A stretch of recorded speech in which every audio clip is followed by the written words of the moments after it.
Let's shelve the by-elections talk. Shortly, we'll be crossing over to the conversation and back to that. But away from it, Kenya's inequality crisis is deepening even as the economy records overall national growth.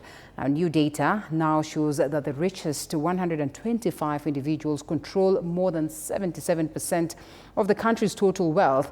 At the same time, nearly half of the population survives on less than $1 a day after poverty levels surged by 37% over the past decade.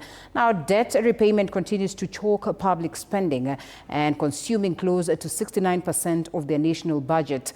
And gender inequality also remains stuck, with women earning just 65 shillings for every 100 earned by men and only 13% owning agricultural land. Kenya now ranks 16th globally in wealth inequality.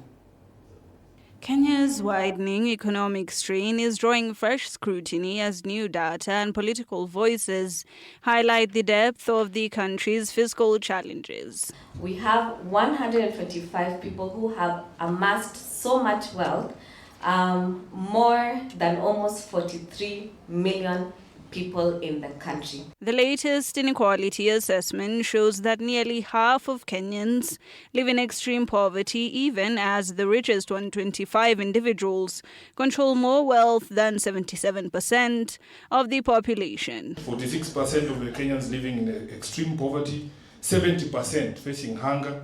That Kenya's wealth is not missing, it's actually being siphoned by the people in power.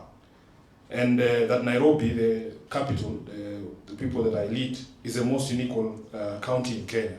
If we do not protect the rights of Kenyans to challenge these things, to be able to speak like I am speaking, and not fear that when I walk out of this door, I will be arrested, abducted, or even worse, killed. Mounting debt remains a central pressure point, with Kiharu MP Ndindi Nyoro recently warning that the government is borrowing at 3.5 billion shillings every single day, a pace he says is unsustainable and burdens future generations. Kenya is borrowing, on average, 3.5 billion shillings every single day. Kenya is borrowing 145 million shillings every hour. So by the time you are here in this hall, the hours you've taken, by the time you go, you can calculate how much. Why? In 2022, the debt in Kenya was 8.7 trillion Kenya shillings. Currently, it is over 12.5 trillion Kenya shillings. We have borrowed over 3.5 trillion Kenya shillings. The report further shows that 68 shillings out of every 100 collected in taxes in 2024 went to debt repayment. This inequality has an impact on everyone, but especially on women. Women earn 65 shillings for every 100 shillings that a man earns in this country. Women are 5 times more likely to do unpaid care work. Only 13% of women have legal ownership of agricultural land.